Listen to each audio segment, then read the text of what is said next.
O livro de Rute. Nos dias em que julgavam os juízes, houve fome na terra, e um homem de Belém de Judá saiu a habitar na terra de Moabe, com sua mulher e seus 2 filhos. Esse homem se chamava Elimeleque, e sua mulher Noemi. Os filhos se chamavam Malom e Quilion, efrateus de Belém de Judá. Vieram à terra de Moabe e ficaram ali. Morreu Elimeleque, marido de Noemi, e ficou ela com seus 2 filhos, os quais casaram com mulheres moabitas. Era o nome de uma Orfa, e o nome da outra Rute. E ficaram ali quase 10 anos. Morreram também ambos, Malom e Quilion, ficando assim a mulher desamparada de seus 2 filhos e de seu marido. Então se dispôs ela com as suas noras, e voltou da terra de Moabe, porquanto nesta ouviu que o Senhor se lembrara do seu povo, dando-lhe pão. Saiu, pois, ela com suas 2 noras do lugar onde estivera. E, indo elas caminhando, de volta para a terra de Judá, disse-lhes Noemi: Ide, voltai cada uma à casa de sua mãe, e o Senhor use convosco de benevolência, como vós usaste com os que morreram e comigo. O Senhor vos dê que sejais felizes, cada uma em casa de seu marido. E beijou-as. Elas, porém, choraram em alta voz e disseram: Não, iremos contigo ao teu povo. Porém Noemi disse: Voltai, minhas filhas, por que iríeis comigo? Tenho eu ainda no ventre filhos para que vos sejam por maridos? Tornai, filhas minhas, ide-vos embora, porque sou velha demais para ter marido. Ainda quando eu dissesse: Tenho esperança, ou ainda que essa noite tivesse marido e houvesse filhos, esperá-los-ies até que viessem a ser grandes? Abster-vos-ies de tomardes marido? Não, filhas minhas, porque por vossa causa a mim me amarga o ter o Senhor descarregado contra mim a sua mão. Então de novo choraram em voz alta. Orfa com um beijo se despediu de sua sogra. Porém Rute se apegou a ela. Disse Noemi: Eis que tua cunhada voltou ao seu povo e aos seus deuses. Também tu volta após a tua cunhada. Disse, porém, Rute: Não me instes para que te deixe e me obrigue a não seguir-te, porque aonde quer que fores, irei eu, e onde quer que pousares, ali pousarei eu. O teu povo é o meu povo, o teu Deus é o meu Deus. Onde quer que morreres, morrerei eu, e aí serei sepultada. Faça-me o Senhor o que bem lhe aprouver, se outra coisa que não seja a morte me separar de ti. Vendo, pois, Noemi que de todo estava resolvida a ir com ela, deixou de insistir com ela. Então ambas se foram, até que chegaram a Belém. Sucedeu que, ao chegarem ali, toda a cidade se comoveu por causa delas. E as mulheres diziam: Não é esta Noemi? Porém ela lhes dizia: Não me chameis Noemi, chamai-me Mara, porque grande amargura me tem dado o Todo-Poderoso. Ditosa eu parti, porém o Senhor me fez voltar pobre. Por que, pois, me chamareis Noemi, visto que o Senhor se manifestou contra mim, e o Todo-Poderoso me tem afligido? Assim voltou Noemi da terra de Moabe, com Rute sua nora, a Moabita, e chegaram a Belém, no princípio da cega das cevadas. Rute capítulo 2. Tinha Noemi um parente de seu marido, senhor de muitos bens, da família de Elimeleque, o qual se chamava Boaz. Rute a Moabita disse a Noemi: Deixa-me ir ao campo, e apanharei espigas, atrás daquele que me favorecer. Ela lhe disse: Vai, minha filha. Ela se foi, chegou ao campo, e apanhava após os segadores.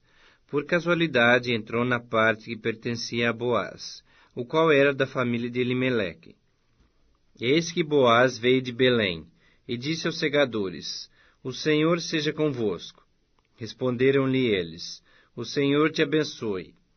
Depois perguntou Boaz ao servo encarregado dos segadores: De quem é esta moça? Respondeu-lhe o servo: Esta é a moça moabita que veio com Noemi da terra de Moabe. Disse-me ela: Deixa-me rebuscar espigas e ajuntá-las entre as gavelas após aos segadores. Assim ela veio, desde pela manhã está aqui até agora, menos um pouco que esteve na choça. Então disse Boaz a Rute: Ouve, minha filha, não vás colher a outro campo, nem tampouco passes daqui. Porém aqui ficarás com as minhas servas. Estarás atenta ao campo que cegarem, e irás após delas. Não dei ordem aos servos que te não toquem? Quando tiveres sede, vai às vasilhas, e bebe do que os servos tiraram. Então ela, inclinando-se, rosto em terra, lhe disse: Como é que me favoreces e fazes caso de mim, sendo eu estrangeira? Respondeu Boaz e lhe disse: Bem me contaram tudo quanto fizeste a tua sogra, depois da morte de teu marido, e como deixaste a teu pai e a tua mãe, e a terra onde nasceste, e vieste para um povo que dantes não conhecias. O Senhor retribua o teu feito, e seja cumprida a tua recompensa do Senhor Deus de Israel, sob cujas asas vieste buscar refúgio. Disse ela: Tu me favoreces muito, Senhor meu, pois me consolaste e falaste ao coração de tua serva, não sendo eu nem ainda como uma das tuas servas. À hora de comer, Boaz lhe disse: Achega-te para aqui e come do pão, e molha no vinho teu bocado. Ela se assentou ao lado dos segadores, e ele lhe deu grãos tostados. Ela comeu e se fartou, e ainda lhe sobejou. Levantando-se ela para rebuscar, Boaz deu ordem aos seus servos, dizendo: Até entre as gavelas deixai-a colher, e não a censureis. Tirai também dos molhos algumas espigas, e deixai-as, para que as apanhe, e não a repreendais. Esteve ela apanhando naquele campo até a tarde. Debulhou o que apanhara, e foi quase um efa de cevada. Tomou-o e veio à cidade, e viu sua sogra o que havia apanhado. Também o que lhe sobejara depois de fartar-se. Tirou e deu à sua sogra. Então lhe disse a sogra: Onde colheste hoje? Onde trabalhaste? Bendito seja aquele que te acolheu favoravelmente. E Rute contou à sua sogra onde havia trabalhado e disse: O nome do Senhor em cujo campo trabalhei é Boaz. Então Noemi disse à sua nora: Bendito seja ele do Senhor, que ainda não tem deixado a sua benevolência, nem para com os vivos, nem para com os mortos. Disse-lhe mais Noemi: Esse homem é nosso parente chegado, e um dentre os nossos resgatadores. Continuou Rute a moabita. Também ainda me disse: Com os meus servos ficarás, até que acabem toda a cega que tenho. Disse Noemi a sua nora Rute: Bom será, filha minha, que saias com as servas dele, para que noutro campo não te molestem. Assim passou ela à companhia das servas de Boaz, para colher até que a cega de cevada e de trigo se acabou, e ficou com a sua sogra. Rute capítulo 3. Disse-lhe Noemi sua sogra: Minha filha, não hei de eu buscar-te um lar para que sejas feliz? Ora, pois, não é Boaz, na companhia de cujas servas estivesse, um dos nossos parentes? Eis que esta noite a limpará a cevada na eira. Banha-te, unge-te, e põe os teus melhores vestidos, e desce à eira. Porém não te des a conhecer ao homem, até que tenha acabado de comer e beber. Quando ele repousar, notarás o lugar em que se deita. Então chegarás, e lhe descobrirás os pés, e te deitarás. Ele te dirá o que deves fazer. Respondeu-lhe Rute: Tudo quanto me disseres farei. Então foi para a eira, e fez conforme tudo quanto sua sogra lhe havia ordenado. Havendo, pois, Boaz comido e bebido, e estando já de coração um tanto alegre, veio deitar-se ao pé de um monte de grãos. Então chegou ela de mansinho e lhe descobriu os pés, e se deitou. Sucedeu que pela meia-noite, assustando-se o homem, sentou-se, e eis que uma mulher estava deitada a seus pés. Disse ele: Quem és tu? Ela respondeu: Sou Rute, tua serva. Estende a tua capa sobre a tua serva, porque tu és resgatador. Disse ele: Bendita sejas tu do Senhor, minha filha. Melhor fizeste a tua última benevolência que a primeira, pois não foste após jovens, quer pobres, quer ricos. Agora, pois, minha filha, não tenhas receio. Tudo quanto disseste eu te farei, pois toda a cidade do meu povo sabe que és mulher virtuosa. Ora, é muito verdade que eu sou resgatador, mas ainda outro resgatador há mais chegado do que eu. Fica-te aqui esta noite, e será que pela manhã, se ele te quiser resgatar, bem está, que te resgate. Porém, se não lhe apraz resgatar-te, eu o farei, tão certo como vive o Senhor. Deita-te aqui até a manhã. Ficou-se, pois, deitada a seus pés até pela manhã, e levantou-se antes que pudessem conhecer um ao outro. Porque ele disse: Não se saiba que veio mulher à eira. Disse mais: Dá-me o manto que tens sobre ti, e segura-o. Ela o segurou. Ele o encheu com 6 medidas de cevada, e lhe o pôs às costas. Então entrou ela na cidade. Em chegando à casa de sua sogra, esta lhe disse: Como lhe passaram as coisas, filha minha? Ela lhe contou tudo quanto aquele homem lhe fizera. E disse ainda: Estas 6 medidas de cevada ele mas deu, e me disse: Não voltes para tua sogra sem nada. Então lhe disse Noemi: Espera, minha filha, até que saibas em que darão as coisas, porque aquele homem não descansará, enquanto não se resolver este caso ainda hoje. Rute capítulo 4. Boaz subiu à porta da cidade, e assentou-se ali. Eis que o resgatador de que Boaz havia falado ia passando. Então lhe disse: Ó fulano, chega-te para aqui e assenta-te. Ele se virou e se assentou. Então Boaz tomou 10 homens dos anciãos da cidade e disse: Assentai-vos aqui. E assentaram-se. Disse ao resgatador: Aquela parte da terra que foi de Elimeleque, nosso irmão, Noemi, que tornou da terra dos Moabitas, a tem para venda. Resolvi, pois, informar-te disso, e dizer-te: compra-a na presença desses que estão sentados aqui, e na de meu povo. Se queres resgatá-la, resgata, se não, declara-mo, para que eu o saiba, pois outro não há, senão tu, que a resgates, e eu depois de ti.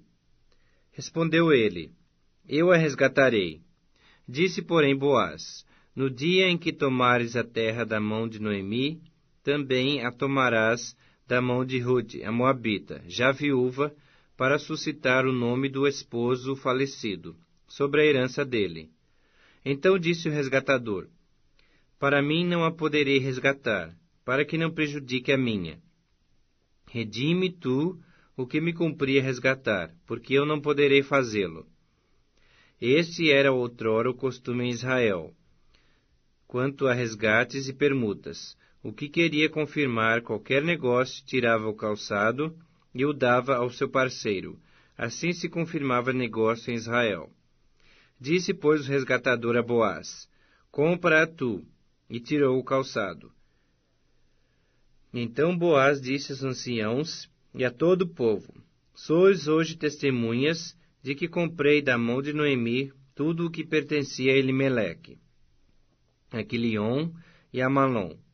E também tomo por mulher a Rute, a Moabita, que foi esposa de Malom, para suscitar o nome desse sobre a sua herança, para que esse nome não seja exterminado dentre seus irmãos. E da porta da sua cidade, disto sois hoje testemunhas. Todo o povo que estava na porta E os anciãos disseram: Somos testemunhas. O Senhor faça a esta mulher que entre na tua casa como a Raquel e como a Lia, que ambas edificaram a casa de Israel. E tu, Boaz, há-te valorosamente em Efrata, e faze-te nome afamado em Belém. Seja a tua casa como a casa de Pérez, que Tamar teve de Judá, pela prole que o Senhor te der dessa jovem. Assim tomou Boaz a Rute, e ela passou a ser sua mulher. Coabitou com ela, e o Senhor lhe concedeu que concebesse, e teve um filho. Então as mulheres disseram a Noemi: Seja o Senhor bendito, que não deixou hoje de te dar resgatador, e seja afamado em Israel o nome deste. Ele será restaurador da tua vida e consolador da tua velhice, pois tua nora que te ama o deu à luz, e ela te é melhor do que 7 filhos. Noemi tomou o menino, e o pôs no regaço, e entrou a cuidar dele. As vizinhas lhe deram nome, dizendo: A Noemi nasceu um filho, e lhe chamaram Obed. Esse é o pai de Jessé, pai de Davi. São essas, pois, as gerações de Pérez. Pérez gerou a Esrom. Esrom gerou a Rão. Rão gerou a Aminadab. Aminadab gerou a Naasson. Naasson gerou a Salmão. Salmão gerou a Boaz. Boaz gerou a Obed. Obed gerou a Jessé. E Jessé gerou a Davi. O Evangelho segundo Lucas, capítulo 8. Aconteceu depois disto que andava Jesus de cidade em cidade e de aldeia em aldeia, pregando e anunciando o Evangelho do reino de Deus, e os 12 iam com ele. E também algumas mulheres que haviam sido curadas de espíritos malignos e de enfermidades. Maria, chamada Madalena, da qual saíram 7 demônios, e Joana, mulher de Cusa, procurador de Herodes, Susana e muitas outras, as quais lhe prestavam assistência com os seus bens. Afluindo uma grande multidão, e vindo ter com ele gente de todas as cidades, disse Jesus por parábola: Eis que o semeador saiu a semear, e ao semear, uma parte caiu à beira do caminho, foi pisada, e as aves do céu a comeram. Outra caiu sobre a pedra, e tendo crescido, secou por falta de umidade. Outra caiu no meio dos espinhos, e estes, ao cresceram com ela, a sufocaram. Outra, afinal, caiu em boa terra, cresceu e produziu a 100 por 1. Dizendo isto, clamou: Quem tem ouvidos para ouvir, ouça. E os seus discípulos o interrogaram, dizendo: Que parábola é esta?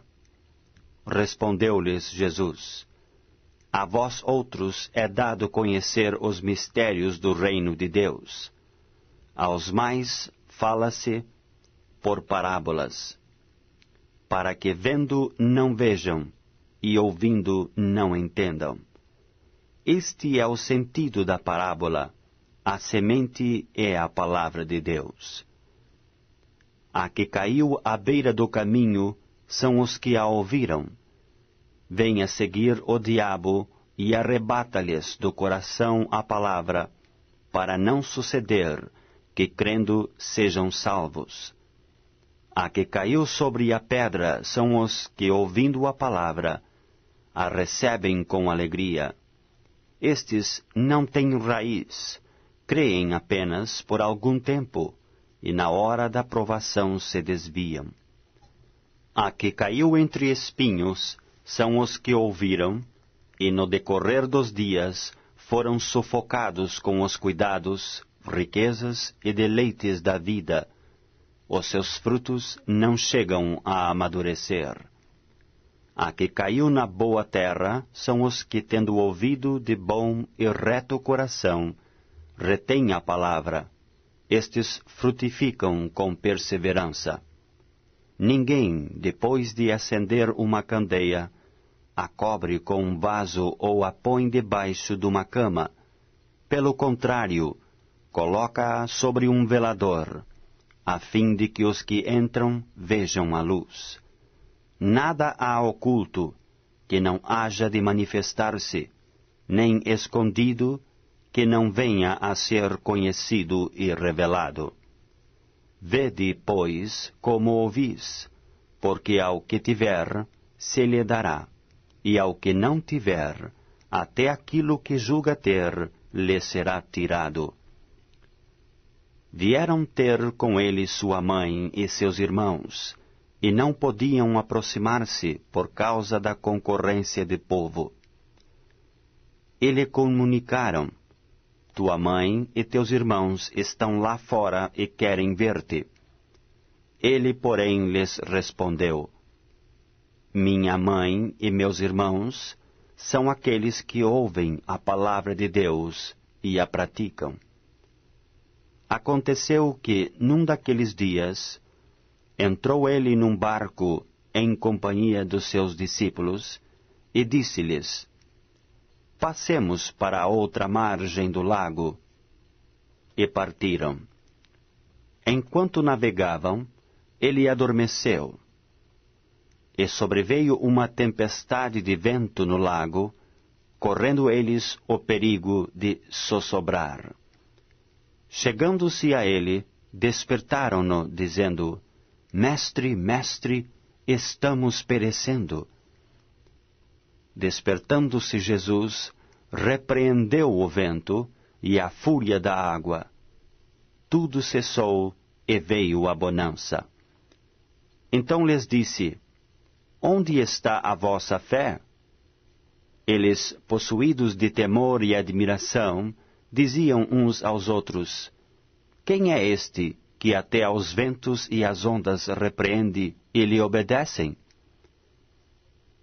Então rumaram para a terra dos Gerazenos, fronteira da Galileia. Logo ao desembarcar, veio da cidade ao seu encontro um homem possesso de demônios, que havia muito não se vestia, nem habitava em casa alguma, porém vivia nos sepulcros.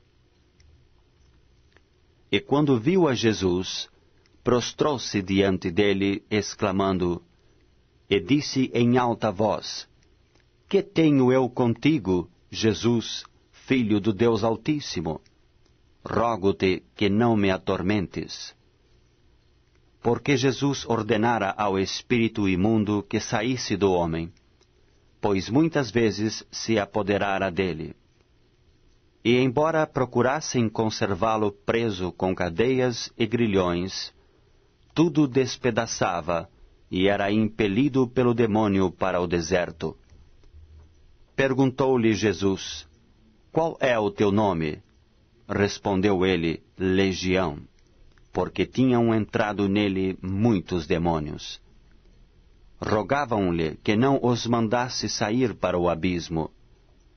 Ora, andava ali, pastando no monte, uma grande manada de porcos. Rogaram-lhe que lhes permitisse entrar naqueles porcos. E Jesus o permitiu. Tendo os demônios saído do homem, entraram nos porcos, e a manada precipitou-se despenhadeiro abaixo, para dentro do lago, e se afogou.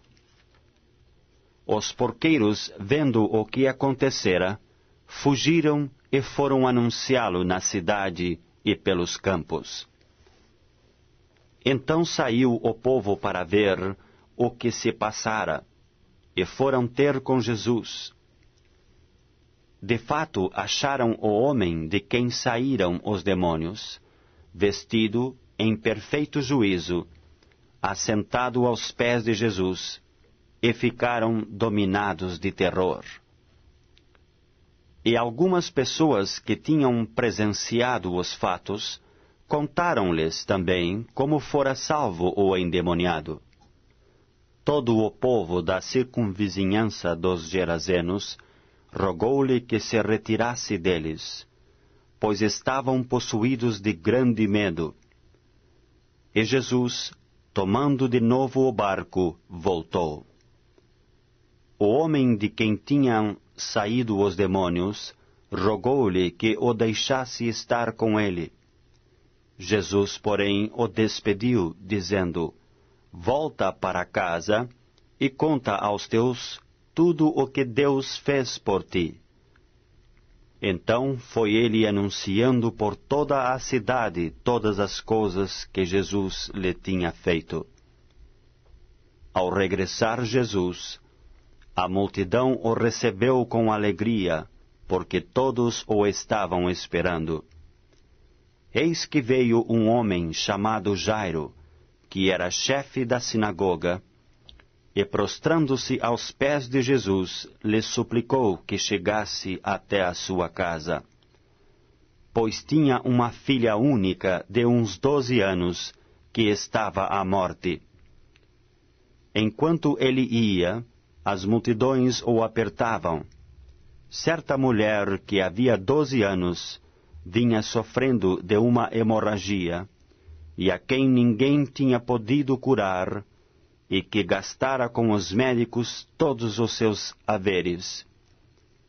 Veio por trás dele e lhe tocou na orla da veste, e logo se lhe estancou a hemorragia. Mas Jesus disse: Quem me tocou? Como todos negassem, Pedro com seus companheiros disse: Mestre, as multidões te apertam e te oprimem, e dizes: Quem me tocou? Contudo Jesus insistiu: Alguém me tocou, porque senti que de mim saiu poder. Vendo a mulher que não podia ocultar-se, aproximou-se trêmula e, prostrando-se diante dele, declarou, à vista de todo o povo, a causa por que lhe havia tocado e como imediatamente fora curada. Então lhe disse: Filha, a tua fé te salvou, vai-te em paz. Falava ele ainda, quando vem uma pessoa da casa do chefe da sinagoga, dizendo: Tua filha já está morta, não incomodes mais o mestre. Mas Jesus, ouvindo isto, lhe disse: Não temas, crê somente, e ela será salva. Tendo chegado a casa, a ninguém permitiu que entrasse com ele, senão Pedro, João, Tiago, e bem assim o pai e a mãe da menina. E todos choravam e a pranteavam. Mas ele disse: Não choreis, ela não está morta, mas dorme. E riam-se dele, porque sabiam que ela estava morta. Entretanto, ele, tomando-a pela mão, disse-lhe em voz alta: Menina, levanta-te. Voltou-lhe o espírito. Ela imediatamente se levantou, e ele mandou que lhe dessem de comer. Seus pais ficaram maravilhados, mas ele lhes advertiu que a ninguém contassem o que havia acontecido.